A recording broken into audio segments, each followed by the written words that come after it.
Parents మెచ్చిన university Sankalchand Patel university Gujarat.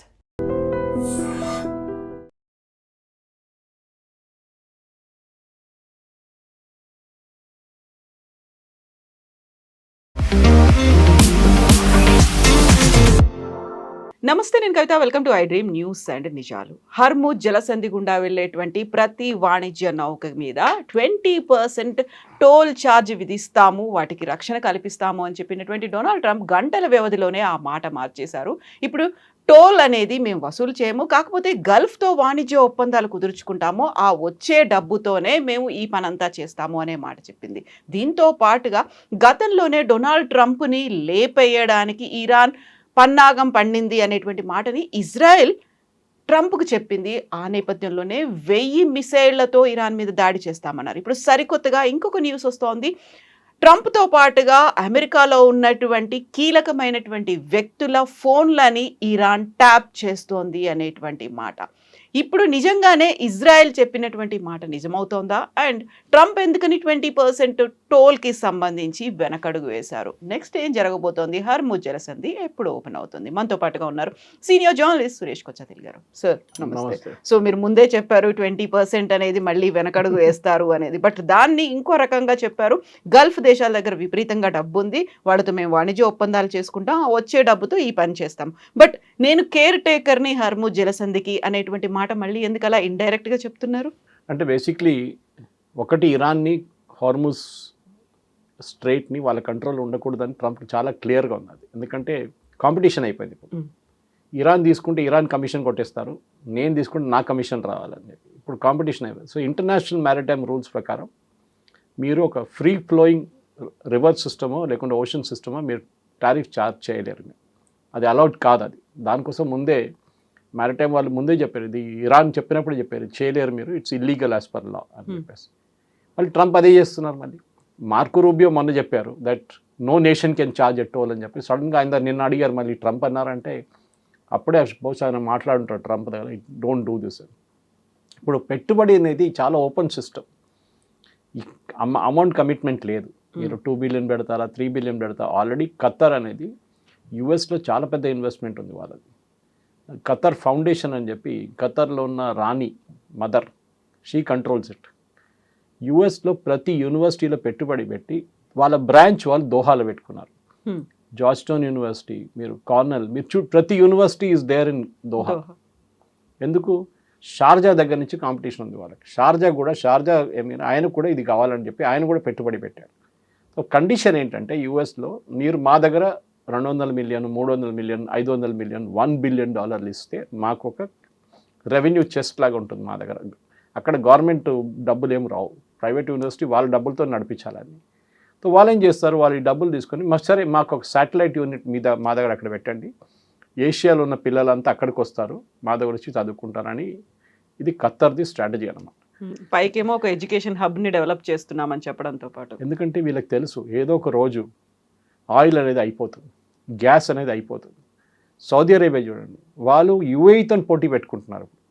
వీళ్ళందరికన్నా ముందు UAE మొదలు పెట్టారు ఇది. ఎందుకంటే యుఏఈ దగ్గర ఆయిల్, అంటే యుఏఈలో దుబాయ్ దగ్గర ఆయిల్ లేదు, అబుదాబి దగ్గర ఆయిల్ ఉంది. సో దుబాయ్ ఏం చేశారు, టూరిజం హబ్గా కన్వర్ట్ చేసుకున్నారు. టూరిజం మీద డిపెండ్. దానికోసం యుద్ధం జరిగి 2 రోజుల తర్వాత ఫస్ట్ అటాక్ జరిగింది దుబాయ్ ఎయిర్పోర్ట్ మీద జరిగింది, ఇరాన్ది. ఎందుకంటే వాళ్ళకి తెలుసు వాళ్ళ మెయిన్ డబ్బులు ఎక్కడి నుంచి వస్తుంది అనేది. ఇప్పుడు ప్రెసిడెంట్ ట్రంప్ చెప్తున్న దానికి ఒక క్లోజర్ లేదు. ఎందుకంటే ఒకటి, బుషేర్ మీద నిన్న అటాక్ జరిగి, నేను ఇప్పుడు అదే చూస్తున్నాను, latest wave of attacks over అంటున్నారు. అంటే లేటెస్ట్ వేవ్, ప్రతిరోజు ఒక వేవ్ కొడుతున్నారు వీళ్ళు. సో ఈ వేవ్లో వీళ్ళు ఇరాన్ మీద, బుషేర్ మీద కొట్టారు. బుషేర్ ఇస్ వేర్ వాళ్ళ న్యూక్లియర్ ప్లాంట్ ఉంది ఒకటి. నిన్న వీడియోస్ చూస్తే నాకు కూడా భయం వేస్తుంది, ఎందుకంటే మష్రూమ్ క్లౌడ్ లాగా వస్తుంది బయటికి, which is the typical nuclear explosion impact అన్నమాట. మనం చెర్నోబిల్ అట్లాంటి బ్లాస్ట్ చూడలేదు, చెర్నోబిల్ ప్లాంట్ బ్లాస్ట్ అయింది. ఫుకుషిమాలో it was a leakage of radiation. కానీ మనం హిరోషిమా, నాగసాకి తర్వాత మనం ఒక మష్రూమ్ క్లౌడ్ని చూడలేదు ఇంకెప్పుడు దాకా. బహుశా ఇది మెయిన్ ప్లాంట్ కొట్టలేమో, దాని పక్కన ఏదో కొట్టుంటారు, కానీ ఇంపాక్ట్ ఇస్ హెవీ. ఇప్పుడు ఇరాన్ వైపు ప్రాబ్లం ఏమొస్తుందంటే, ఇరాన్కి America slowly strait of Hormuz మీద పక్కనున్న అన్ని పోర్ట్స్ మీద కొడుతున్నారు వాళ్ళు. ఒకటి వాళ్ళు మెయిన్గా వాళ్ళు చూసిన కెషమ్ ఐలాండ్ ఒకటి కొట్టారు. ఓకే, అది కాకుండా బందర్ అబ్బాస్ కొట్టారు. బందర్ అబ్బాస్ ఇరాన్కి చాలా క్రూషియల్. అక్కడి నుంచే ఇరాన్ కావాల్సిన అన్ని సరుకులు అక్కడి నుంచి వస్తున్నాయి, ఇన్కమింగ్ అండ్ అవుట్ గోయింగ్లో చాలా మటుకు మన కార్గ్ ఐలాండ్ నుంచి ఆయిల్ వెళ్తుంది. ఇక్కడి నుంచి ఓన్లీ ఫర్టిలైజర్, మిగతా ప్రోడక్ట్స్ అన్ని ఈ ఐలాండ్ నుంచి వెళ్తుంది అనమాట. కార్గ్ ఐలాండ్ నుంచి కాదు అది. That is from Bandar Abbas. Bandar Abbas మీద చాలా డ్యామేజ్ జరిగింది. నిన్న మీరు చూస్తుంటారు 3 సీ డ్రోన్ యూజ్ చేశారు వాళ్ళు. ఫస్ట్ టైం పాసిబ్లీ యుద్ధంలో సీ డ్రోన్ అనే కాన్సెప్ట్ తీసుకొచ్చారు వీళ్ళు. ఆ సీ డ్రోన్తో దాడి చేసి నిన్న వాళ్ళ మెయిన్ పోర్ట్ లోడింగ్ ఏరియాని మొత్తం ధ్వంసం చేశారు యుఎస్. సో స్లోలీ ఇరాన్ ఇప్పుడు ఏం చేయలేకపోతున్నా, నిన్నటి నుంచి నిన్న ఆఫ్టర్నూన్ నుంచి వాళ్ళ మీద బ్లాకేడ్ కూడా పెట్టేశారు. మీరు ఆయిల్ బయటికి తీసుకెళ్లారు, బయట ఉన్న షిప్స్ని బందర్ అబ్బాస్ కానీ, కార్గ్ ఐలాండ్ కానీ, కెషమ్ ఐలాండ్కి మీరు పంపించలేరు. దీంతోపాటు కెషమ్ ఐలాండ్ మీద ఉన్న రెవల్యూషనరీ గార్డ్ పోస్ట్ మీద కొట్టారు. అది కాకుండా రూమర్ ఏంటంటే ఈవెన్ ఫోర్దో మీద కూడా కొట్టారంట. ఫోర్దో ఇస్ అనదర్ న్యూక్లియర్ ప్లాంట్ వీళ్ళది. అక్కడ కూడా దాడి జరిగింది అంటున్నారు. సో మనకు క్లారిటీ లేదు, ఎందుకంటే ఇరాన్ ఏం చెప్పట్లేదు. అమెరికా వీడియోస్ రిలీజ్ చేస్తున్నారు. ఇదే టైంలో ఇరాన్ ఏమంటున్నారు, మేము అమెరికా మీద దాడి చేసాం, కువైట్లో ఉన్న వాళ్ళ నేవల్ ఫ్లీట్లో చాలా పెద్ద డ్యామేజ్ జరిగింది, వాళ్ళ లోడింగ్ పాయింట్లో వాళ్ళ, ఎందుకంటే షిప్స్ నిన్న కూడా నేను ఎక్స్ప్లెయిన్ చేశాను బహుశా అది, మన వీళ్ళ అలద్ బేస్ ఉంది వీళ్ళ దగ్గర ఖతర్లో, ఇట్స్ అన్ ఎయిర్ బేస్. మీరు బాంబింగ్ జరుగుతుందని తెలిసే ఒక 5-6 అవర్స్ ముందు ప్లేన్లన్నీ అక్కడి నుంచి తీసుకెళ్ళిపోవచ్చు, మీరు ప్రాబ్లం ఉండదు. కానీ fifth fleet, US fifth fleet అంటే చాలా పెద్ద ఫ్లీట్ అది. అది మొత్తం బేస్డ్ ఉంది, అది ఇక్కడ ఉన్నారు, వీళ్ళ దగ్గర ఉన్నారు, బహ్రెయిన్ దగ్గర. బహ్రెయిన్ కొట్టినప్పుడు న్యాచురల్లీ షిప్స్ మీరు ఫాస్ట్గా మూవ్ చేయలేరు అక్కడి నుంచి, మీకు మినిమం ఒక రోజు పడుతుంది. సో డెఫినెట్లీ డ్యామేజ్ జరుగుంటుంది ఏదో ఒక. బట్ అమెరికా ఇవాళ దాకా ఎప్పుడు క్లియర్గా క్లారిటీ ఇవ్వలేదు. వాళ్ళు ఏమంటే ఫ్యూయల్ లోడింగ్ పాయింట్ మీద కొట్టారంటున్నారు. ఫ్యూయల్ లోడింగ్ పాయింట్ మీద కొడితే డ్యామేజ్ చాలా పెద్దది ఉంటుంది. అంటే it's like a big tank, అది 10-20 ట్యాంకులు ఉంటాయి అట్లాంటిది. సో లోడింగ్ పాయింట్ మీద కొట్టారంటే పక్కన షిప్స్ ఉంటే దాన్ని డ్యామేజ్ జరుగుతుంది అనమాట. సో ఓవరాల్గా చూస్తే అమెరికా ఇప్పుడు short term pain, long term gain అని చూస్తున్నారు. మేము కొన్ని నష్టాలు తీసుకుంటాము కానీ ఇరాన్ని ఉండనీయము, అది అమెరికా మెయిన్ స్ట్రాటజీ. ఇప్పుడు ఇరాన్ని ఉండనీయము అని చెప్పి ఇప్పుడు హర్ముజ్ జలసంధిలో ఉన్నటువంటి నౌకలు ఎవరు సేఫ్ గార్డ్ చేస్తారు, ఎవరు గార్డియన్ అవుతారు, కేర్ టేకింగ్, ఇవన్నీ అనుకున్నప్పుడు అక్కడ మన భారతదేశానికి చెందినటువంటి 7 వాణిజ్య నౌకలు ఆగిపోయి ఉన్నారు. ఆల్మోస్ట్ 180+ క్రూ మెంబర్స్ కూడా ఉన్నారు. ఇరాన్ చేసినటువంటి ఒక దాడితో మన ఒక ఇండియన్ క్రూ మెంబర్ కూడా చనిపోయాడు. మనం ఇరాన్ అంబాసిడర్ని పిలిచాము, ఒక ప్రొటెస్ట్ చేసాము, ఒక నిరసన వ్యక్తం, అది సరిపోతుందంటారా? ఎందుకంటే అక్కడ ఉన్నటువంటి 180+ మన క్రూ మెంబర్స్ ఉన్నారు, ఆ తర్వాత మనవి ఉన్నాయి. మనం ఓన్లీ వాళ్ళతో పిలిచి మాట్లాడినంత మాత్రాన సరిపోతుందా? ఇవన్నీ క్రైసిస్ ఇదంతా కంటిన్యూ అవుతుంది వారంతా. ఇరాన్ గవర్నమెంట్కి వీళ్ళ మీద ఏం కంట్రోల్ లేదు. స్ట్రేట్ ఆఫ్ హార్మోస్లో ఉన్నది రెవల్యూషనరీ గార్డ్స్. వాళ్ళు పొలిటికల్, మీరు డిప్లొమాటిక్ లెవెల్లో పిలిచి మీరు అది స్టాండర్డ్ ప్రొసీజర్.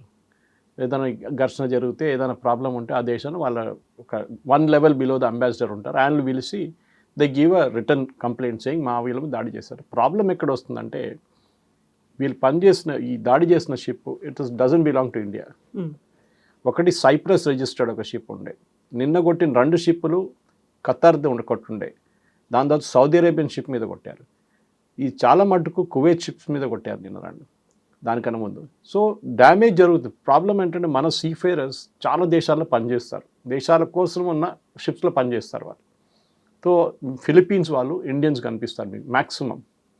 ఏ షిప్ అని తీసుకోండి, దాంట్లో 50 మంది ఉంటే దాంట్లో 25 మంది 30 మంది మన ఇద్దరు కేటగిరీలు ఉంటారన్నమాట, ఇండియన్ సీఫేరర్స్ అని. కానీ ముందే గవర్నమెంట్ వార్నింగ్ ఇచ్చారు. ఈ యుద్ధం మొదలైనప్పుడే ఇండియన్ సీఫేరర్స్ దగ్గర చెప్పారు, మీరు గల్ఫ్ ఆఫ్ ఒమాన్లో ఉన్నాను, మీరు పర్షియన్ గల్ఫ్లో ఉన్నాను, కానీ మేము ఫ్లైట్స్ అరేంజ్ చేస్తాం, మీరు వచ్చేసేయండి ఇంటికి. వీళ్ళు రావట్లేదు, బికాస్ వాళ్ళు the god of poverty. Literally వాళ్ళ దగ్గర డబ్బులు లేవు, కష్టపడి పనిచేసి డబ్బులు సంపాదించుకొని వెళ్తారు. మళ్ళీ అక్కడి నుంచి ఇక్కడ వచ్చి ఏం చేసుకుంటారు వాళ్ళు ఏం చేయలేదు. ఎందుకంటే సీఫేరర్స్కి కాంట్రాక్ట్ ఉంటుంది 6 నెలలు, 1 నెల, సంవత్సరం పాటు.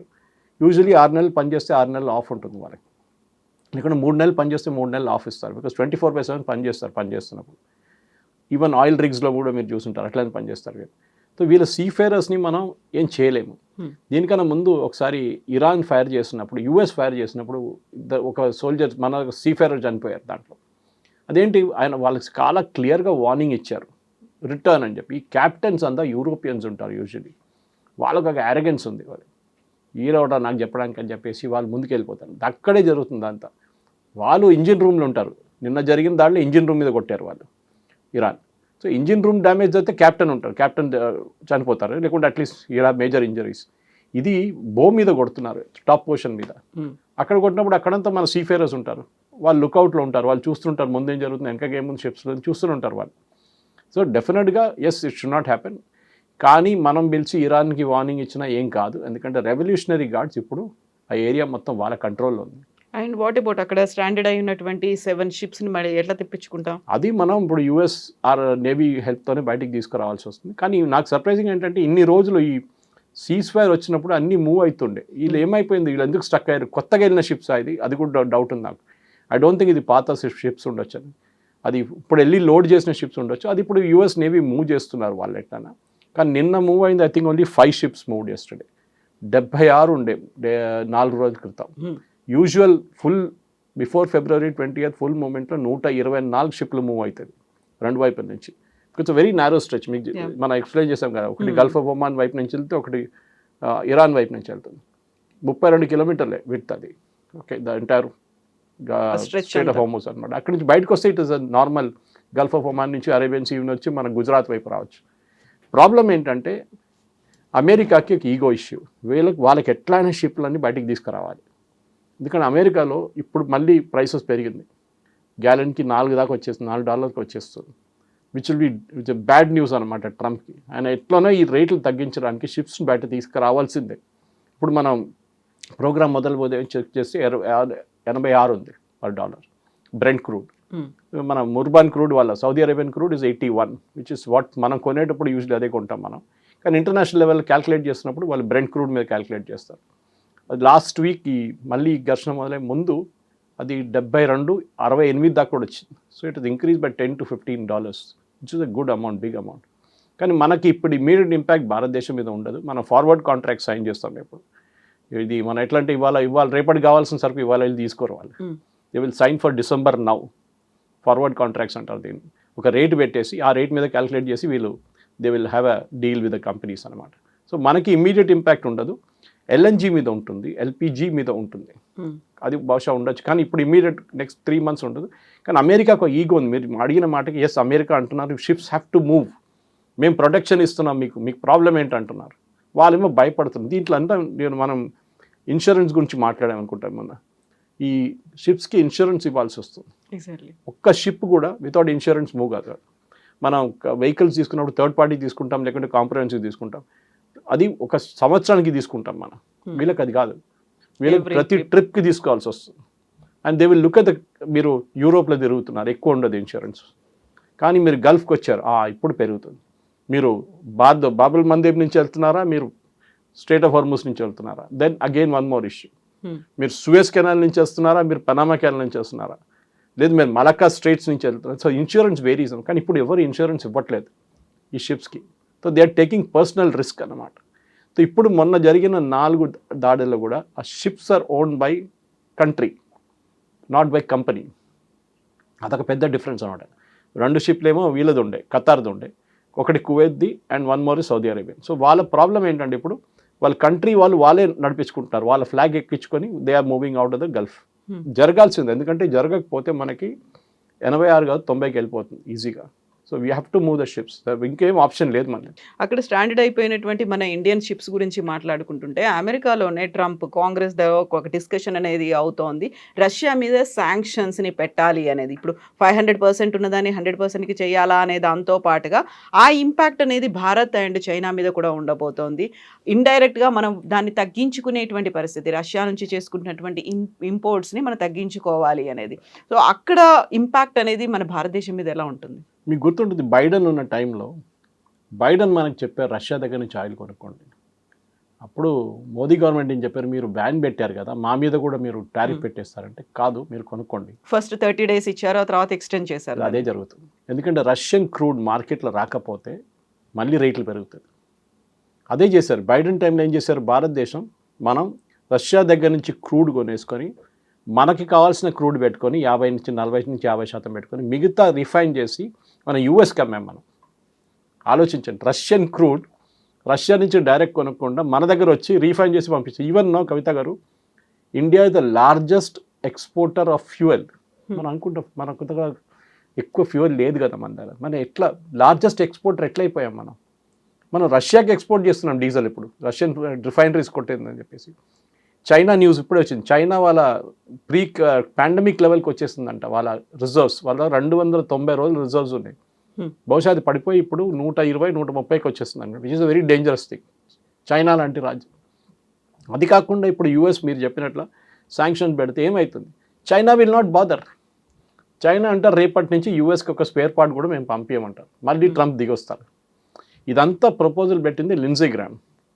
లిండ్సే గ్రామ్ మొన్న యూక్రెయిన్కి వెళ్ళారు, యూక్రెయిన్ నుంచి వచ్చిన తర్వాత చనిపోయారు. పెద్ద కాన్స్పిరసీ థియరీ నడుస్తుంది, ఈ రష్యన్స్ చంపేశారు యూక్రెయిన్కి వెళ్ళినప్పుడు, ఈయన శాంక్షన్స్ అది ఇది అన్నారు, భారతదేశం కూడా శాంక్షన్ పెడతా అన్నారు. కానీ ట్రంప్కి తెలుసు ఈ ఆయిల్, రష్యన్ ఆయిల్ మార్కెట్కి రాకపోతే ఇప్పుడున్న $86-100 వెళ్ళిపోతుంది. అండ్ దట్ ఇంపాక్ట్ అమెరికా మీద ఉంటుంది, అన్నిటికంటే పెద్ద అమెరికన్ కన్జ్యూమర్స్ మీద ఉంటుంది. సో జరగదు, మాట్లాడుతూనే ఉంటారు. ఎందుకంటే ప్రెసిడెంట్ ట్రంప్కి ప్రెసిడెంట్ పుటిన్కి చాలా బాగా రిలేషన్షిప్ ఉంది, వాళ్ళు they are on a good terms అన్నమాట. కానీ పొలిటికల్ పాస్చరింగ్లో ఇదంతా నడుస్తుంది. అండ్ ట్రంప్కి ఏమో నేటో తను అస్సలు పడదు. వాళ్ళు నేటో మీద పడుతున్నారు. నేటో మీరేం చేస్తున్నారు, మీరు యుక్రెయిన్ యుద్ధానికి ఎందుకు ఆపట్లేదు, మీరెందుకు ఆయుధాలు ఇవ్వట్లేదు, మా దగ్గర నుంచి మమ్మల్ని ఎందుకు ఇవ్వమంటున్నారు, we will not give anything to Ukraine, ఫ్రీగా ఏమి ఇవ్వం, డబ్బులు ఇచ్చి కొనుక్కోండి చెప్తున్నారు. యుక్రెయిన్కి ఏమో బైడెన్ టైం నుంచి ఫ్రీగా ఇవ్వడం ఉంది. సో రష్యన్ ఆయిల్ మనం కొనుక్కోకపోతే కూడా we will get from other sources, problem లేదు. కానీ ఈ థ్రెట్ నడవదు.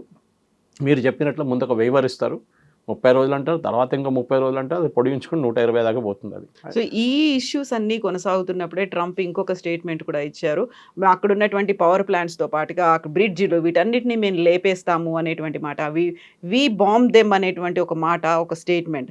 And at the same time అక్కడ జరుగుతున్నటువంటి ఇష్యూస్, ఫోన్ ట్యాపింగ్లు అనేవి ఏం జరగబోతోంది అక్కడ? అమెరికాకు చెందినటువంటి కీలకమైనటువంటి లీడర్ల ఫోన్ ట్యాప్లని ఇరాన్ చేసింది అనే, ఇది ఇరాన్ దీనికన్నా ముందు కూడా చేశారు. ఇది ఇన్ఫ్యాక్ట్ ఐ థింక్ 2-3 సంవత్సరాల ముందు సంథింగ్ సిమిలర్ హ్యాపెండ్.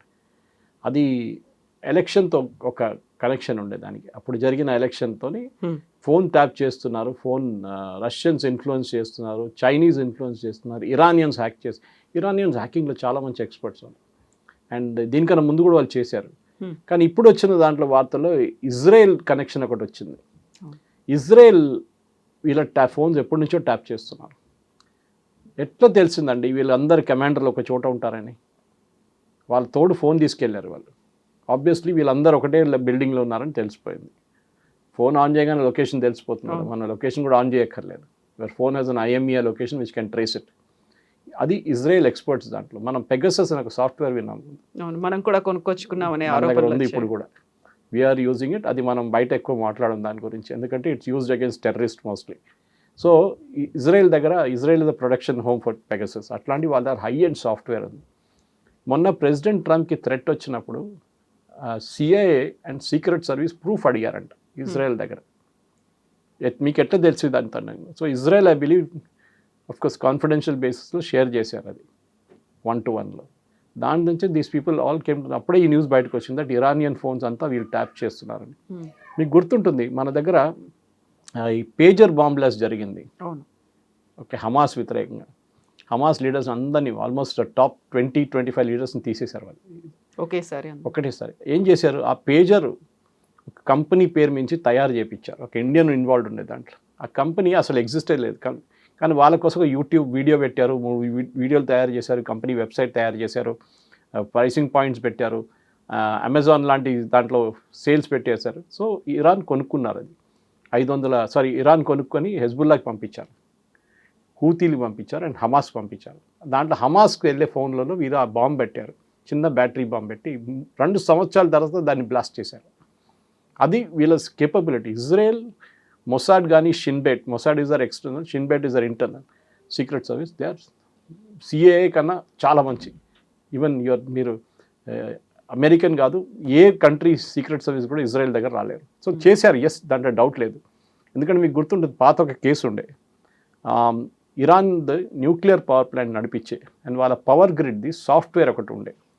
ఈ సాఫ్ట్వేర్ అంతా ఆ టైంలో 5-6 సంవత్సరాల ముందు CDలో స్టోర్ చేస్తుండే. అంటే మీకు ఎప్పుడైనా ఒక సాఫ్ట్వేర్ కరప్ట్ అయిందంటే మళ్ళీ అది అప్డేట్ చేయడానికి CD పెట్టి మళ్ళీ అప్డేట్ చేస్తారు సిస్టమ్.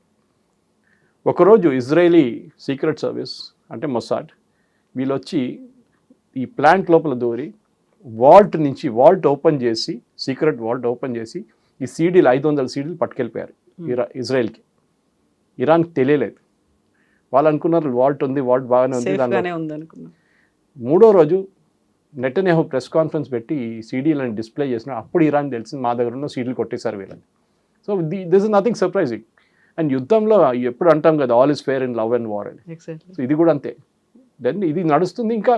కానీ ఇప్పుడు ట్రంప్ సిచ్యువేషన్ నాకు కొంచెం బాధ అనిపించింది. ఇప్పుడు ఐ వాజ్ జస్ట్ రీడింగ్, ఇప్పుడు జరిగిన ఒక స్ట్రైక్లో 7 మంది ఇరానియన్ సోల్జర్స్ చనిపోయారంటే ఇరాన్ అంటున్నారు. ఇది సెంట్కామ్ ఏం చెప్పట్లేదు కదా, సెంట్కామ్ చెప్పలేదు, కానీ they have given a statement. So this ఇప్పుడు యుద్ధం నెక్స్ట్ లెవెల్కి వెళ్తుంది. ఇప్పుడు దాకా ఇరాన్ ఎప్పుడు చెప్పలేదు వాళ్ళు సోల్జర్స్ చనిపోయారని. ఇప్పుడు స్టేట్మెంట్ వస్తుంది. This is as of 5 seconds ago. So war ఇంకో డైరెక్షన్లో మారిపోతుంది. ఇప్పుడు అమెరికా ఇరానియన్ సోల్జర్స్ మీద దాడి చేస్తున్నారు. రెవల్యూషనరీ గార్డ్స్ కాదు, సోల్జర్స్. ఇది మీకు గుర్తుంటుంది, ఇది షా ఆఫ్ ఇరాన్ టైం నుంచి ఉన్న ప్రాబ్లం. ఇది ఖొమేనీకి ఎప్పుడు డౌట్ ఉంటే Iranian soldiers, Shah of Iran మనుషులు యుఎస్ ట్రైనింగ్ తీసుకున్నారు, వీళ్ళు మాతో ఎప్పుడు పనికిరాదు, మాతో పనిచేయరు, మమ్మల్ని వెనక నుంచి పొడి చేస్తారని చెప్పి కట్టప్ప స్టైల్లో. ఇదే జరిగింది. రెవల్యూషనరీ గార్డ్ సెటప్ చేశారు. Revolutionary guard running the country. ఇప్పుడు రెవల్యూషనరీ గార్డ్ మీద దాడి చేస్తున్నారు, ఇరానియన్ ఆర్మీ మీద కూడా దాడి చేస్తున్నారు. బహుశా ఇరానియన్ ఆర్మీని ఒక కూ కోసం రెడీ చేస్తున్నారు అమెరికా. వాళ్ళు బయటకు వచ్చి గవర్నమెంట్ని, వాళ్ళ దగ్గర ఆయుధాలు ఉన్నాయి కదా, they can actually fight. So బహుశా అదే జరుగుతుంది. And I'm just reading that news అనమాట ఇప్పుడు. కానీ దీని నుంచి మనం చూసే బుషర్ ప్లాంట్ అండ్ 30 civilians కిల్డ్ అంటున్నారు ఇరాన్. ఇప్పుడు లేటెస్ట్ న్యూస్ సదర్న్ ఇరాన్లో 3 locations బుషేర్లో కొట్టారని చెప్పి వాళ్ళ గవర్నర్ ఇప్పుడే స్టేట్మెంట్ ఇచ్చారు ఇర్నా న్యూస్ ఏజెన్సీ నుంచి. ఇది and rescue teams currently alert and బుషేర్లో జరిగిందే పెద్ద వరి. సో బహుశా అమెరికా వాళ్ళ లేటెస్ట్ ఇది వేవ్ అయిపోయింది అన్నారు, కానీ రేపటి వేవ్ ఏమవుతుందో చూడాలి. ఇది ఇట్లనే కొనసాగితే నెక్స్ట్ ఒక 13-14 రోజుల్లో I think Iran will have to surrender. వాళ్ళకి ఇంకా ఆప్షన్ లేదు వాళ్ళ దగ్గర. ఫోన్ హ్యాకింగ్లో ఇజ్రాయెల్ చెప్తోంది ఇరాన్ హ్యాక్ చేస్తోంది అని. ఇరాన్ కూడా హ్యాక్ చేసింది, అందువల్లే ట్రంప్ ఎక్కడున్నాడు ఏం చేస్తున్నాడు అనేది తెలుస్తుంది. మొసాద్ వీటికి తోడుగా అమెరికా దగ్గర కూడా సిఐఏ ఉంది, సెంట్కామ్ ఉంది. వీళ్ళందరూ కూడా చాలా క్రూషియల్గా కీ రోల్ ప్లే చేస్తుంటారు. బట్ వాళ్ళు ఎందుకు కొంచెం వెనకపడ్డారా, లేకుంటే వీళ్ళు ఏం చేస్తున్నారు అనేది అర్థం చేసుకోలేకపోయారా? అమెరికన్ సీక్రెట్ సర్వీస్ పాత సిస్టమ్ లాగా లేరు, ఇప్పుడు పనిచేయట్లేదు, అంత ఎఫిషియెంట్ కాదు వాళ్ళు. ప్రెసిడెంట్ ట్రంప్ అసాసినేషన్ అటెంప్ట్ జరిగినప్పుడు మీకు గుర్తుంటుంది, ఆయన రూఫ్ నుంచి పబ్లిక్ మీటింగ్లో పార్టిసిపేట్ చేస్తున్నప్పుడు ఆ అటాక్లో దానికన్నా ముందు 22 సీక్రెట్ మెసేజెస్ వచ్చిందంట. ఇట్లా ఒక అటెంప్ట్ జరగవచ్చు, 2-3 వస్తున్నారు దీనికని చెప్పి ఈ మెసేజ్ ఇచ్చిన తర్వాత కూడా సీక్రెట్ సర్వీస్ ఏం చేయలేకపోయారు. వాళ్ళ దాంట్లో ప్రాబ్లమ్స్ ఏంటంటే ఎఫ్బిఐది ఒక జ్యూరిస్డిక్షన్ ఉంటుంది, సిఐ ఎక్స్టర్నల్ చూసుకుంటారు. కూస్ కానీ బంగ్లాదేశ్ లాంటి రైట్స్ చేయడం, శ్రీలంకలో రైట్స్ అది వాళ్ళు చేపిస్తారు సిఐఏ. ఈ ఎఫ్బిఐ ఏమో ఇంటర్నల్ సెక్యూరిటీ చూసుకుంటారు వాళ్ళు విత్ ఇన్ యూఎస్. వీళ్ళకి డిపార్ట్మెంట్ ఆఫ్ హోమ్లాండ్ సెక్యూరిటీ అని చెప్పి 9/11 తర్వాత కూడా పెట్టారు వీళ్ళు. That I think the best department. వాళ్ళకి డౌట్ లేదు, వాళ్ళు ఇవాళ దాకా ఒక టెర్రరిస్ట్ అటాక్ జరగలేదు యూఎస్లో, చాలా బాగా ఆడుకున్నారు వాళ్ళు. కానీ ఎక్స్టర్నల్ ఇంటెలిజెన్స్ తీసుకురావడంలోనే ఇక్కడ పెద్ద ప్రాబ్లం వస్తుంది వీళ్ళకి.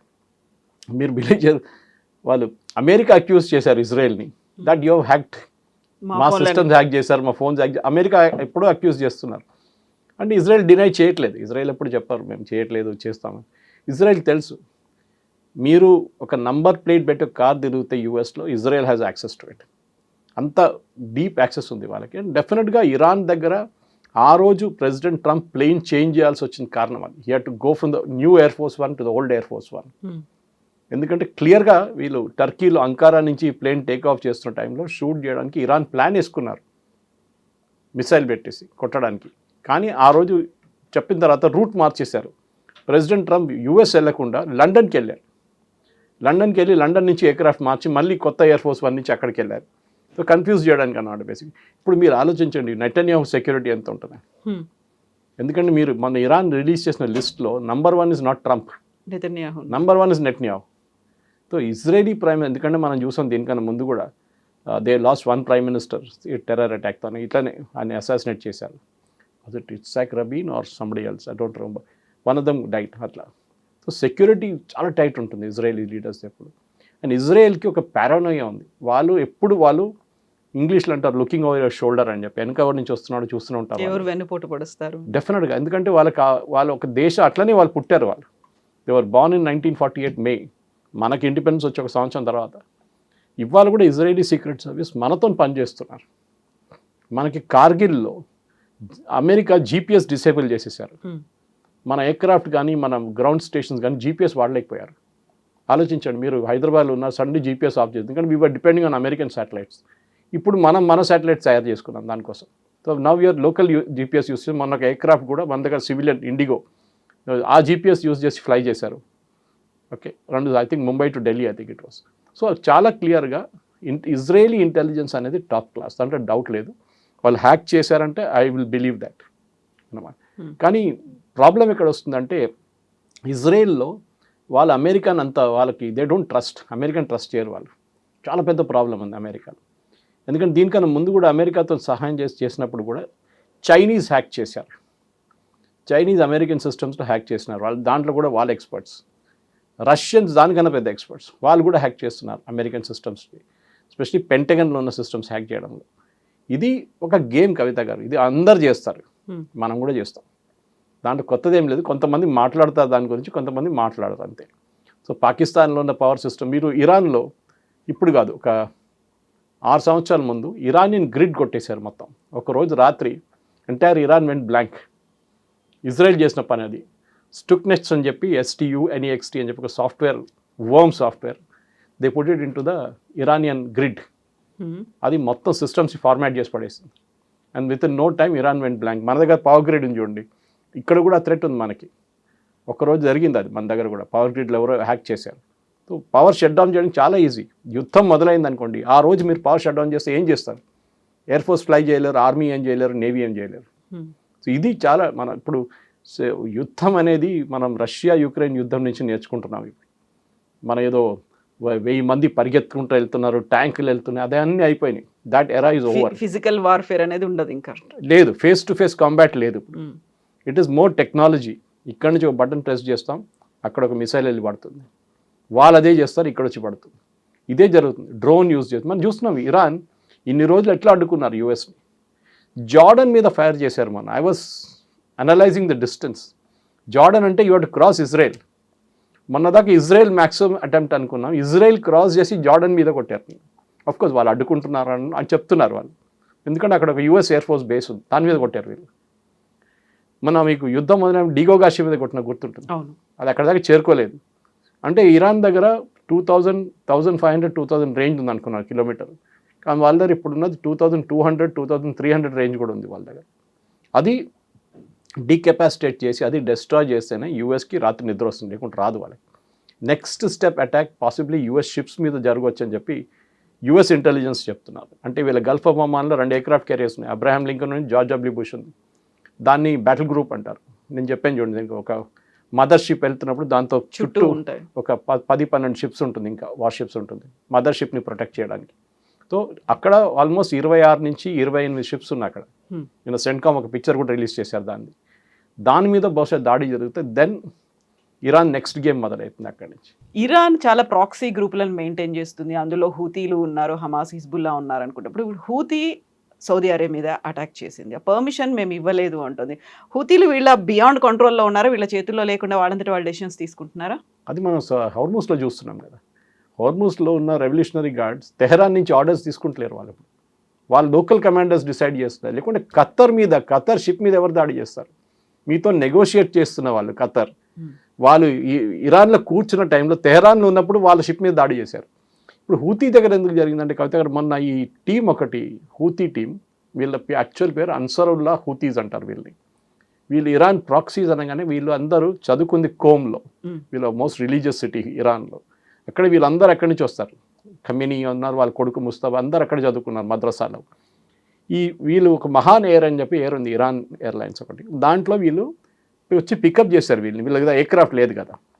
So Sana airport which is the capital airport వీళ్ళది యమన్ది, అక్కడి నుంచి వీళ్ళని పికప్ చేసి ఇరాన్ తీసుకెళ్లారు. ఒక 30-40 మంది వెళ్ళారు. అదే ఎయిర్క్రాఫ్ట్ మన రిటర్న్ చేసి ఫ్లై చేయడానికి సనా దగ్గర వస్తున్నప్పుడు రన్వే మీద కొట్టారు సౌదీ అరేబియా. కానీ సౌదీ అరేబియా ఇవాళ దాకా అక్నాలెడ్జ్ చేయలేదు మేము కొట్టామని చెప్పేసి. ఎవరో కొట్టారో మాకు తెలియదు. దాని తర్వాత ఆ ఎయిర్క్రాఫ్ట్ ఇంకొక ప్లేస్కి వెళ్ళి ఒక పోర్ట్ సిటీ దగ్గర ఇంకొక రన్వే ఉందన్నమాట, అక్కడ ల్యాండ్ చేయండి, అక్కడ కూడా బాంబ్ చేశారు. కానీ మీరు ఆ వీడియో చూడాల్సింది, ఈ మిసైల్ పడుతున్నప్పుడు ఎయిర్క్రాఫ్ట్ ల్యాండ్ అయింది. అడనో ఆ పైలట్ మెచ్చుకోవాలి Yeah. How did you manage it అనేది. దాని తర్వాత ఈ హూతీలు అన్నారు ఓకే మా మీద దాడి చేశారు కదా మేము మీ మీద దాడి చేస్తాం, సౌదీ అరేబియా మీద మిసైల్ అటాక్లు మొదలుపెట్టారు వాళ్ళు. ఇప్పుడు సౌదీ అరేబియా రిటర్న్ కొట్టలేదు, ఇంకా వాళ్ళు కొడితే మళ్ళీ దాన్ని అక్కడ ఒక రీజనల్ వార్ బ్రేక్అవుట్ అవుతుంది. అండ్ ఇది పెద్ద ప్రాబ్లం తెహరాన్కి, ఎందుకంటే సౌదీ అరేబియాతో వాళ్ళు ఇవాళ దాకా ఎక్కువ గొడవ పెట్టుకోలేదు. స్టార్టింగ్లో వీళ్ళ ఆయిల్ ఫీల్డ్స్ మీద కొట్టారు, అదే ఆరామ్కో మీద కొట్టారు, రిఫైనరీ మీద కొట్టారు. కానీ లాస్ట్ ఒక 20-25-30 డేస్లో ఇరాన్ అసలు సౌదీ అరేబియాని ముట్టట్లేదు. ఓకే, కానీ ఇప్పుడు ఈ జరిగిన దాంట్లో సౌదీ అరేబియా డెఫినెట్లీ యెమెన్ మీద వాళ్ళు అట్లా ఎస్పెషల్లీ హూతీలు ఉన్న ఏరియా మీద ఇంకా దాడి ఇవాళ నుంచి మళ్ళీ మొదలు కావచ్చు అది. కానీ అది ఇంకో రీజనల్ వార్గా బ్రేక్అవుట్ అవుతుంది. ఇరాన్ అంటున్నాను మా దగ్గర అడగలేదు, మా దగ్గర అడగకుండా చేస్తున్నారు వాళ్ళని, కానీ ఎవరు బిలీవ్ చేయాలి? హూతీలు ఇరాన్ దగ్గర పర్మిషన్ తీసుకోకుండా ఏం చేయరు వాళ్ళు. దీనికన్నా ముందు కూడా హూతీ సౌదీ అరేబియా గొడవ జరిగింది, బాంబింగ్ జరిగింది. ఇరాన్ నుంచి వచ్చే పెలిగ్రిమ్స్ ఏది మన హజ్కి వచ్చే వాళ్ళని బ్యాన్ చేశారు ఒక సంవత్సరం, మీకు గుర్తుంటుంది 3 సంవత్సరాల ముందు అక్కడ వచ్చి గొడవ చేస్తున్నారని చెప్పేసి. సో ఒక అన్ఈజీ రిలేషన్షిప్ ఉంది వీళ్ళు ఇద్దరు నడుమిట్లో, సౌదీ అరేబియా అండ్ ఇరాన్. ఒకరు షియా ఒకరు సున్నీ, ఇది ముందు నుంచి ఇష్యూ ఉంది.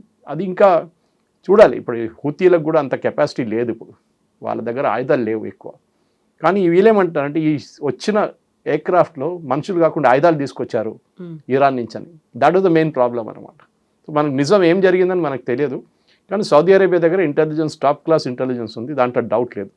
ఏం జరుగుతుంది సనాలో అని వాళ్ళకి తెలుసు చాలా క్లియర్గా. సో యుద్ధం అనేది ఒక సింపుల్గా జరుగుతున్నటువంటి ఒకే ఒక ఇష్యూ కాదు, బోల్డ్ అంత నెక్సెస్ ఉంది, ఇంటర్లింక్డ్గా ఉన్నాయి, ఒక చైన్ రియాక్షన్స్ కూడా కనిపిస్తున్నాయి. మీరు అది చదువుకుంటే ఒకసారి ఇఫ్ యూ అనలైజ్, మనం ఇప్పుడు ఒక హూతీలు అండ్ ఒక సౌదీ అరేబియా గురించి మాట్లాడాక పాకిస్తాన్ ఉన్నారు అక్కడ. Pakistan is again Sunni nation. Okay, వాళ్ళకి ఇరాన్తో వాళ్ళు చర్చలు నడుపుతున్నారు, షియా నేషన్. ఓకే, ఇది చాలా కాంప్లికేటెడ్. పాకిస్తాన్ నుంచి 4,000 మంది సోల్జర్స్ అక్కడ ఉన్నారు, వాళ్ళ 8 F-16 ఎయిర్క్రాఫ్ట్ అక్కడ ఉంది. ఓకే, వాళ్ళ మీద నిన్న దాడి జరిగితే అదేమైనా డ్యామేజ్ అయిందని నేను చూస్తున్నాను. నేను అదే నిన్న నుంచి ఆ న్యూస్ ట్రై చేస్తున్నాను. Where Pakistan aircraft damaged, runway మీద ఉంటుంది లేకుంటే పార్క్ చేస్తుంటే హ్యాంగర్లో. వీళ్ళు దాడి చేస్తున్నప్పుడు ఎక్కడ వెళ్ళి పడ్డది అది? ఎందుకంటే వీళ్ళు అన్నారు we attack the Saudi Arabian aircraft air force base అంటున్నారు. ఏ బేసు ఎక్కడ డీటెయిల్స్ లేదు ఇప్పుడు. Or did they attack Riyadh attack చేయలేదు. సౌదీ అరేబియా బిగ్ కంట్రీ, చాలా పెద్ద కంట్రీ. ఐ మీన్ గల్ఫ్లో చూస్తే అందరికన్నా పెద్ద సౌదీ అరేబియా. మీరు అన్ని దేశాలు కలుపుకుంటే కూడా సౌదీ అరేబియాకి ఈక్వల్ రారు వాళ్ళు. Second biggest is Iran actually, and then UAE of course, Emirates. వాళ్ళు 7 సపరేట్ కంట్రీస్ని ఒక గ్రూప్గా ఉంచుకున్నారు వాళ్ళంతా. కానీ ఈ హూతీల ఇష్యూ ఇక్కడే ఆగిపోతే మంచిది, లేకుంటే వార్ మళ్ళీ అక్కడ ఇంకొక యుద్ధం అక్కడ మొదలైంది. Yes, sir. Thank you. Thank you, sir.